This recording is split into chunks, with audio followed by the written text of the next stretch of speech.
Lilah, who are you and what do you do? It's a great question. Wow, starting very deep.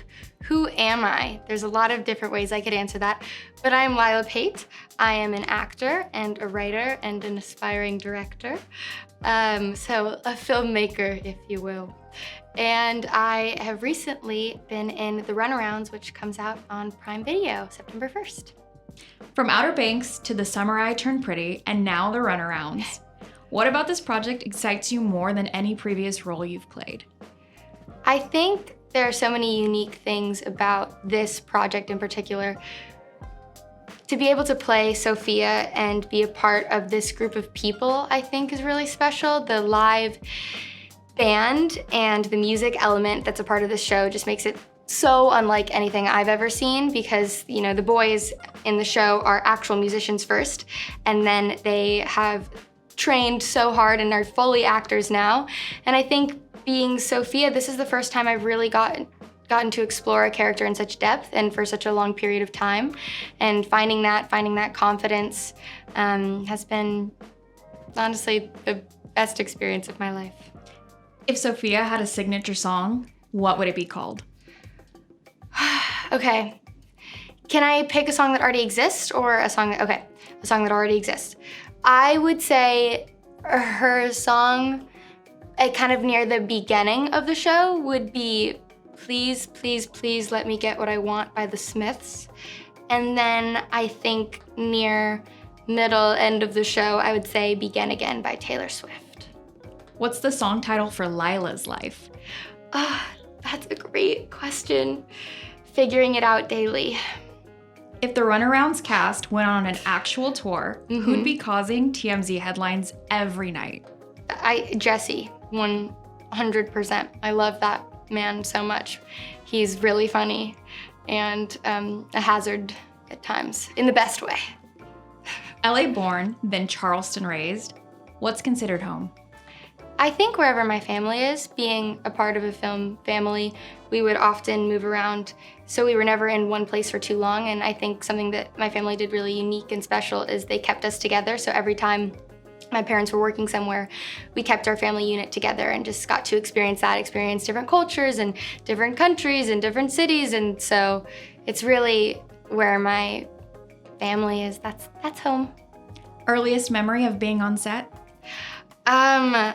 I have so many memories. I think there was one time I was on set for a show called Aquarius, and there was a haunted house, and I got to go in it, and it was Charles Manson's house in this show, but I just thought it was a sick haunted house. And then I also stole the golf cart at Paramount Studios and then got in trouble because I just started to go explore sets to find Glee. Or maybe it was I forget exactly what studio, but I remember seeing some of the Glee cheerleaders smoking cigarettes and being shocked because I didn't think they did that. And yeah.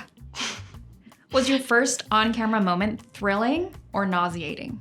I remember I wasn't allowed to act professionally in a real capacity till I was almost 18, but when I was younger, there was one time I got to have a line in a show called Deception, and my first line in television was, "Are you one of Daddy's nighttime friends?"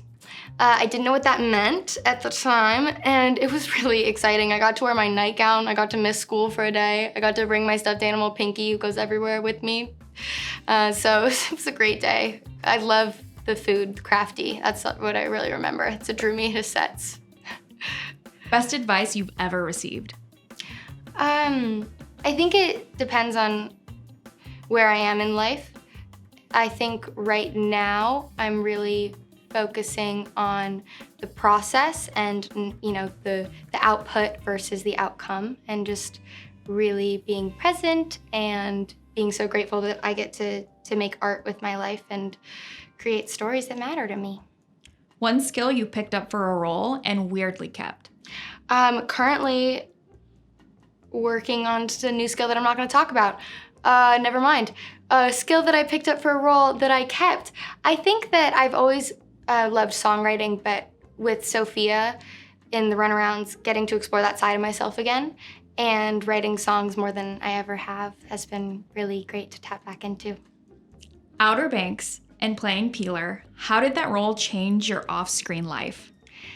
That changed my off-screen life quite a bit. I think just even with Outer Banks coming out and being from North Carolina and it being such a big deal there and such a part of the culture, I don't know, I just feel such pride towards everyone who's worked so hard, and I think the cast, being lucky enough to have them in my life, changed my life. I met them at a time when I really needed some friends.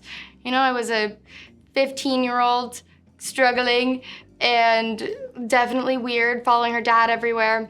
Didn't have many friends my age, and the Outer Banks cast took me in as their little sister and showed me what it's like to have a family on set, and that's kind of your chosen family that happens when you're a part of film, and gave me the confidence to be who I am and then also want to do this with my life. So yeah, it changed my life in so many ways. If Peeler got a spinoff, what's the title and first line? Dead body and dead body. It's a really niche reference if you don't know. It was her first line in Outer Banks. Most insane fan comment or interaction ever? Oh, you know, I've had people with photos of me randomly knowing where I was. That was weird, but that was just weird. I think the comments, they're kind of funny. I don't know. I've been lucky, and I kind of just avoid the other ones or just see them and they don't stick, if that makes sense. The not so good ones, just out the window. One prop you accidentally took home from set? Well, I unfortunately did not get anything from Sophia. In time I will. I really wanted her necklace that she wears that was her mom's. I did not get that. I'm so weird about taking things from set. I think I've known these crews for my whole life. At this point in North Carolina, the crews all work on the same shows. So they would know if I stole something pretty quickly.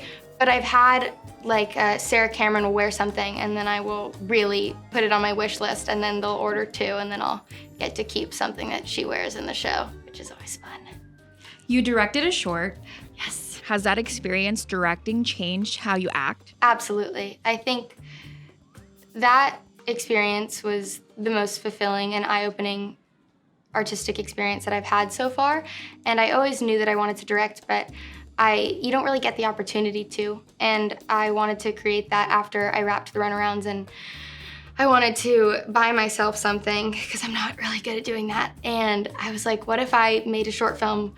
And then my lovely cast, Will Lipton and Emmy Sabolkin, who are both in the Runarounds, volunteered, and it was such a labor of love, a 13-person crew, and it was something that I wrote that was so dear to my heart.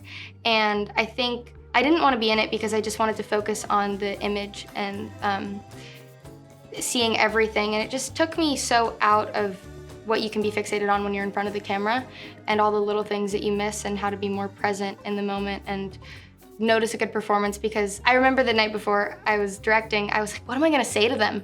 How am I gonna know how to direct them? I was trying to pre-plan direction, which you can't do because it's based off what they're doing.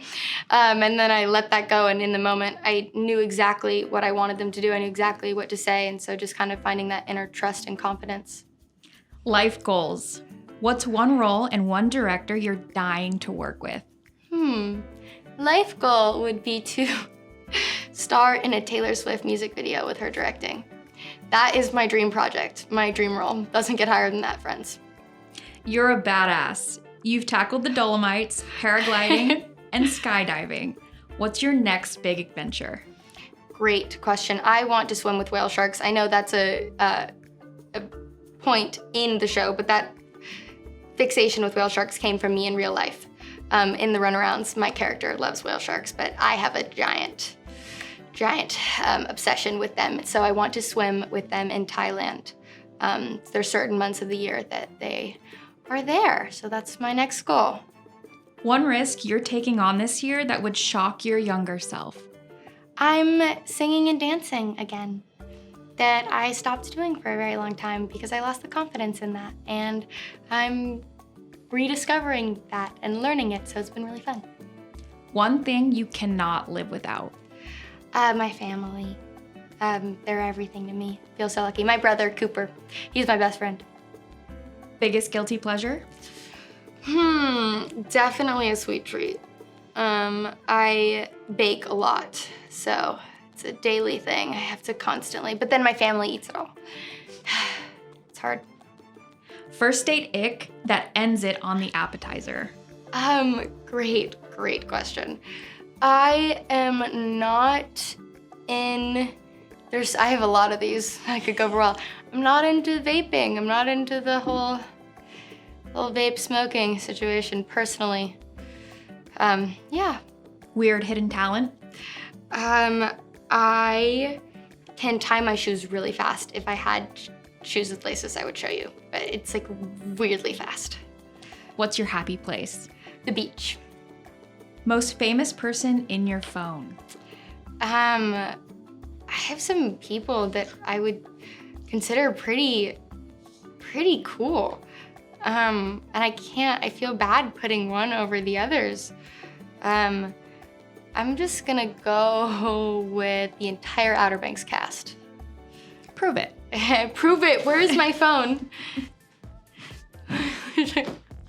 What time is it there? Let's see. I think I have a weird profile photo for Madeline. Let's see, I'll just show you, but I can't show you her number. We're gonna cover the photo. You can see her name, but I actually took off the photo before because it was funny. Best place to eat in LA? Best place to eat in LA. I am obsessed with Air One, and my parents met there in the smoothie line. So I know that's a very LA answer, but it really is so good and does destroy my bank account, but I justify it because my parents fell in love in the smoothie line there, so. Weirdest thing in your purse?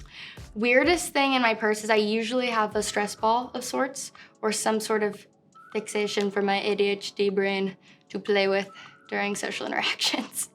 A secret nobody knows? Oh gosh. I'm pretty much an open book. I feel like there's no secret that nobody knows about me. Anything you want to say to your fans? That's cool that I have fans. Thanks for watching. Thanks for supporting me and believing in me. That's so nice of you. What's your rating of the sit? Definitely 10 out of 10. This was a great experience. They already want me to leave. Well, it must have not been a 10 out of 10 for you guys. Sorry. I'm gonna go now.